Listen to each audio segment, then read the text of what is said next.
Hard to believe this is the same team that started off 1-9, but they finished the regular season with 18 wins, 14 of them in conference play, and now heading into the postseason.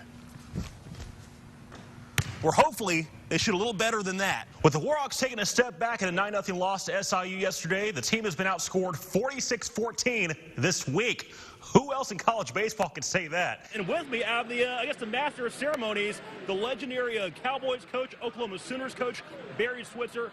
First things first, it's been a long time since you've been back across it.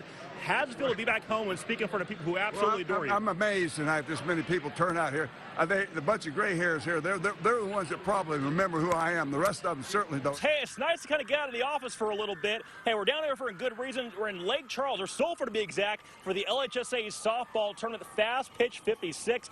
Crazy weekend all weekend long. We've been there since Thursday. Tonight, everything's finished. These guys now rallying, a couple on for Jordan Washam, who sends his pitch to deep right field, over the wall, and to Shudrin. We're tied at 4. At the park this afternoon looking to shake back from a crazy Saturday. Scoreless in the second. SIU's Will Farmer grounds this to ULM's Anthony Herrera. He can't handle it. Everyone's safe. Bases juiced. Very next batter, Warhawks pitcher Chase Beal tells Ryan Salo, sit on down. Beal would eventually get out of the bases loaded jam. Now showing off leather. Next inning, bottom of the frame. Kate Harper hits it to shallow right, but Salukis outfielder Jake Hand, showing off his hand with a beautiful sliding catch. And wouldn't you know it, after our cameras left, the offense came alive for the Warhawks. Former Neville Tiger Brian Barefoot had a 2-run shot in the 8th inning. They win this one 6-2 over SIU. Louisiana Tech baseball remains red hot.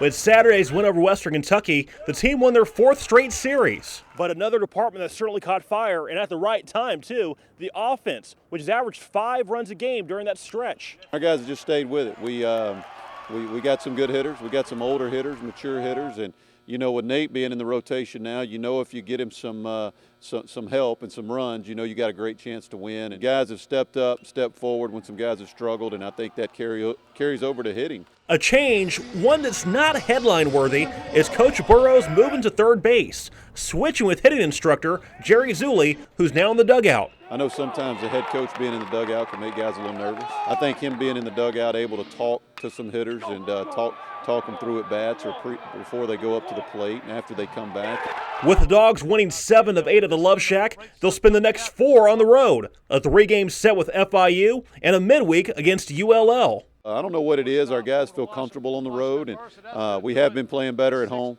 But I feel good on the road. I feel like our guys relax, and we're together, so we kind of have a hand on them. We eat together. We're in the hotel together, whereas when we're at home, they're scattered all over the place, and you don't know what's going on half the time. Chris Immersion, NBC 10 Sports. W's have been hard to come by for Beekman Charter. That was until September 16th, when the second-year program felt the joy of victory for the first time, defeating Northwood and Lena. Of course, I've been around some winning programs, and those wins were just great as well. But, you know, to do this and to just see the excitement in the kids' faces and know how hard they've worked to get to this point, it just made it, without a doubt, up at the top. We thought that we would have pretty much won over the world. To see our fans finally stand up and our cheerleaders get happy, that meant the world to me. I started crying and everybody was wondering. I said, man, being a senior, you know, getting your first win, so it's amazing. It's an amazing feeling. After a winless season in 2015 where they were shut out 5 times and outscored 421-60, keeping this group of 34 Tigers motivated surprisingly wasn't hard. Coach McDonald credits the kids for not turning their equipment and keeping their eyes on the program's goal. We stayed on them and, you know, put them through the ringer. Had to do a lot of teaching. And, you know, like you said, I mean, we told them just be patient, you know, it's going to come. And, you know, I didn't expect it so soon. And we came out here in spring, and I saw what everybody was doing, and I seen that we had potential of winning our first game. We had potential of going and having a winning season. And now these guys hope for a repeat performance this week against St. Fred's, a team they lost to 46-0 a year ago. We lost to Northwood Lena 38-0 last year, and we beat them. So we just got to play hard as we can and stick with them. It's going to be a tough game, but we got to stick with them. In Beekman, Chris Immersion, KTV, NBC 10 Sports. For years, Grambling women's basketball was on a continuous downward spiral. From 2008 up until last season, the Lady Tigers just couldn't win, going 73-107. Women's basketball is a credible program here at Grambling that has won in the past. Interim head coach, that's right, interim guy Freddie Murray, helped this team go 3 games over 500 a year ago as an assistant. Now in the leading role, they're a game better. The goal was eventually to get these ladies in a position to play some great basketball and resurrect a lot of what Grambling basketball is all about. Whether I'm a regular coach, full-time coach, or interim tag, the job never changed. Last year, Coach Damone kind of kept saying the rebirth of a legacy, and I think this year we really rebirthed it. We showed everybody what Grambling stands for. Hard to believe this is the same team that started off 1-9, but they finished the regular season with 18 wins, 14 of them in conference play, and are heading into the postseason. Where hopefully they shoot a little better than that. After the loss, we were we're still kind of down, and so it kind of was heartbreaking, but once we found out we were still playing, we're all excited and we're ready to get started. Despite not going to the big dance, not facing some of the powers of women's college basketball has its advantages for now. To play against a UConn or a Baylor or Notre Dame, you're basically playing them on their home court, so it's really not a fair advantage. I like the NIT a little bit better, even though my goal and our team's goal going into next year will be to be in the NCAA tournament. Chris Immersion, KTVE, NBC 10 Sports. All right, thank you, Trey. Hey, it's a party here in CrossFit, and with me, I have the master of ceremonies, the legendary Cowboys coach, Oklahoma Sooners coach, Barry Switzer. First things first, it's been a long time since you've been back in CrossFit. How does it feel to be back home and speak in front of people who absolutely adore you? I'm amazed tonight this many people turn out here. The bunch of gray hairs here, they're the ones that probably remember who I am. The rest of them certainly don't. I left here 60-something years ago. I left in the class of 55. I left, went to the University of Arkansas. Damn near went to LSU, really. Northeast didn't recruit me back then. I know it's Monroe, Louisiana now. I'm in CrossFit tonight for one reason.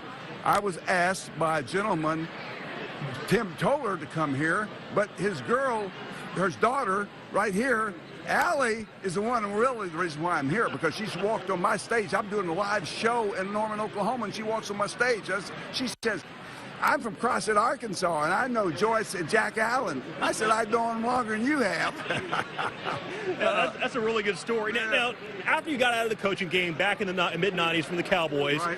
You've been to some TV appearances. You're doing currently a coach's show up at Oklahoma State. I do a lot. I do OU games every day live color on. I have my own channel for the statewide on Cox Cable, and I do webcasts all over the country and answer tweets live in real time. If you tweet me, I respond to you. So I sit there with one of Mac's players, Thomas Lott, Bandana, all that Wishbone days. Well, I'm Secretary of Offense, remember? I want to make the Wishbone great again.